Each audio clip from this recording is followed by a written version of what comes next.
Hi everyone, it's Renee with Delaney Jane Cards. Welcome back to my channel. Today we're going to be doing some scene building with pattern paper.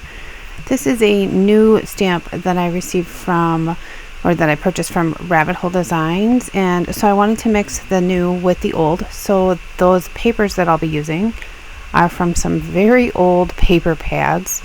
Some might still be available, but some probably aren't.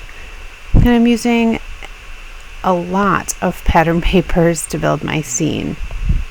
I stamped this image on some Nina cardstock with my ink on 3 blackout ink. That is my current favorite ink for Copic coloring, and I colored this dinosaur with some greens.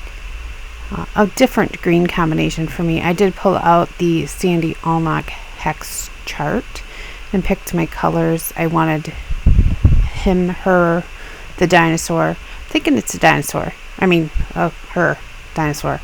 I wanted this reptile-y green color, and so I picked some colors I normally wouldn't. I do find that this YG17 is probably my favorite green marker.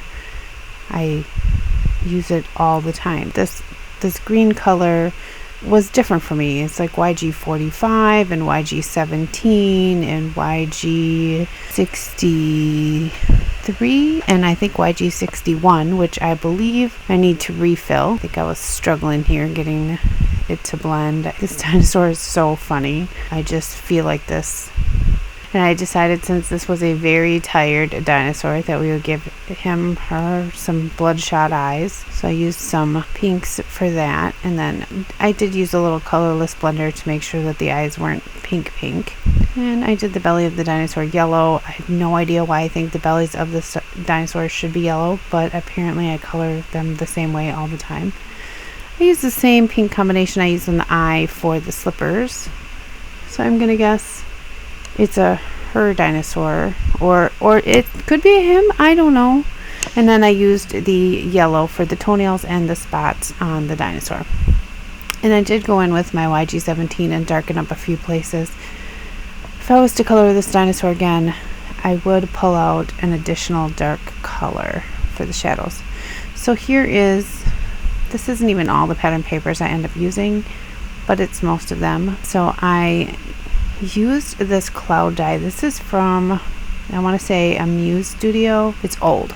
I used it to make bushes. I was going to cut it there, and then I figured if I cut it here, I would cover up that hole. So it was a good way to save some paper. And I just was trimming everything so that I didn't have to run all that through my die cut machine. I used 2 different green patterns, one for the bushes and one for the grass. And then I used this text for my cloud. Thought that would be kind of fun and interesting. I do use 3 mountains, and 2 of them are gonna have the same, it's like a tiny houndstooth pattern. And then I did the same trick there where I covered up, die cut the edge with the circle, because, well, I was going to cover that up anyway. And this one I did the spinning around, and I could have done the same thing, but there is a slight text on there, and I wanted to make sure that that was going the right way. So I die cut everything off screen, and see how I covered up that circle, so it didn't matter that that was there. And I was playing with my pieces, and I realized I needed more paper. So I pulled out the blue and white check from this My Mind's Eye paper pad, which is where I got a lot of my papers. And then I used these snow tops for the mountains. I cut them out of this blue and white. Is this a gingham, or is it just a check, or is gingham a check? I don't know my patterns. So I die cut them, and I used my little Sizzix sidekick for that, because it did fit through there, so it was nice to not have to pull out my big machine again. Because I keep my Big Shot on the floor, and I just pick it up and put it on my desk when I'm using it. So I put this together like a bunch of times because I wanted to make sure I had everything I needed, I guess. I do this all the time when I'm making a card. I will put that card together over and over and over and over and over again, and in the end it'll end up looking different anyway because I'll somehow put something in a different place. But then I decided, and I think this is like the chemical composition makeup, whatever the chemistry thing is for caffeine, because this is like a caffeine stamp. So I decided on this light blue pattern paper that I wanted to heat emboss this in clear in the background. So I stamped it several times in the background and then clear heat embossed it with Simon Says Fine Detail Clear. And it's not really super noticeable. And I used this, what is this one? This is it's the really light distress ink.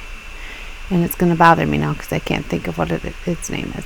But I went over each of those little embossed areas, and then I used my Honeybee Scene Builder cloud stencil to do clouds in the background. I wanted them to kind of show up but kind of fade away.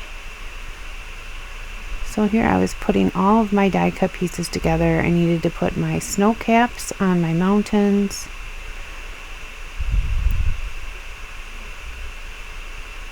One thing I really love about scene building dies is a lot of times there's really neat edging, so it adds even more interest beyond the pattern papers. I mean, I could have cut all these out of white cardstock and colored them, or cut them out of just plain colored cardstock. But I thought this was a really interesting way to add interest and texture to a scene. So I trimmed things off that were hanging over the edge as I built the scene. Made sure I tucked the cloud behind the mountains, and this one kind of goes in front of the one and behind the other, sort of to build perspective. I did make sure all the text on those clouds were all going the right way.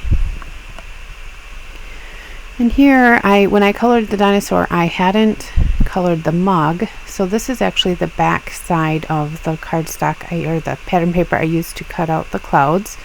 And it is an additional pattern, this like stripe. I thought that would be really nice for the mug. And I colored the coffee in on the actual image. I didn't want to color it in on the paper pieced image.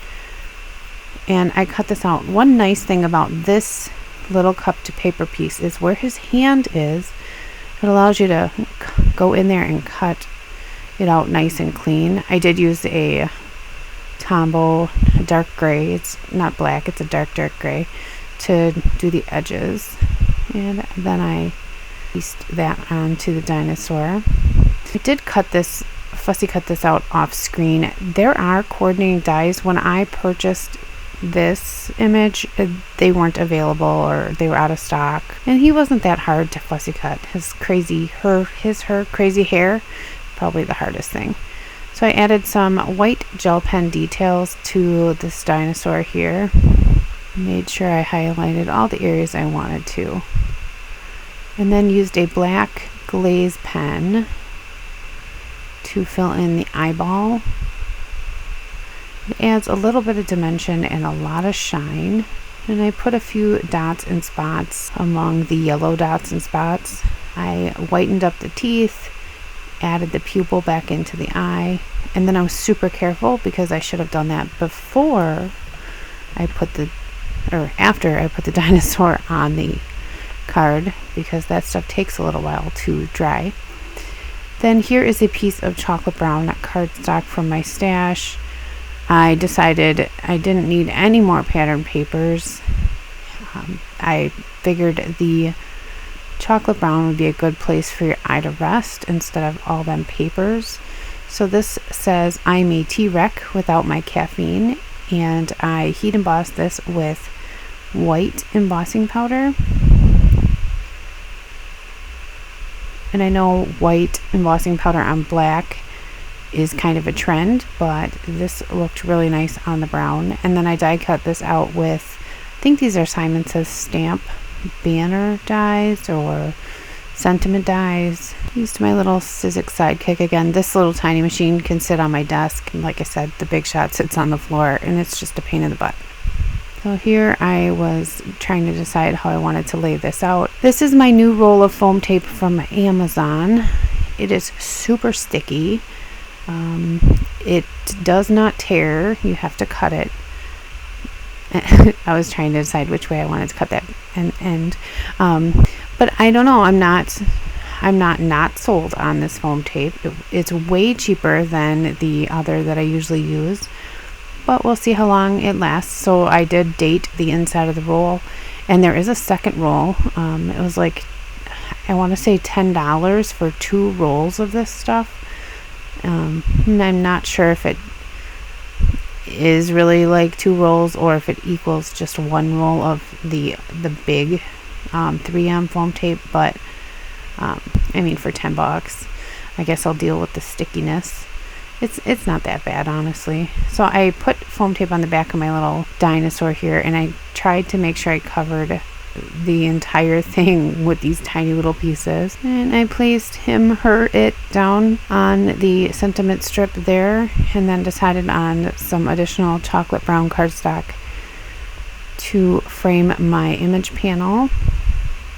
And that is my card. You can find me on social media at the links that were just seen on your screen. Here's an additional photo of the card, and you will find a different video here to click on and maybe continue watching. Thanks for stopping by.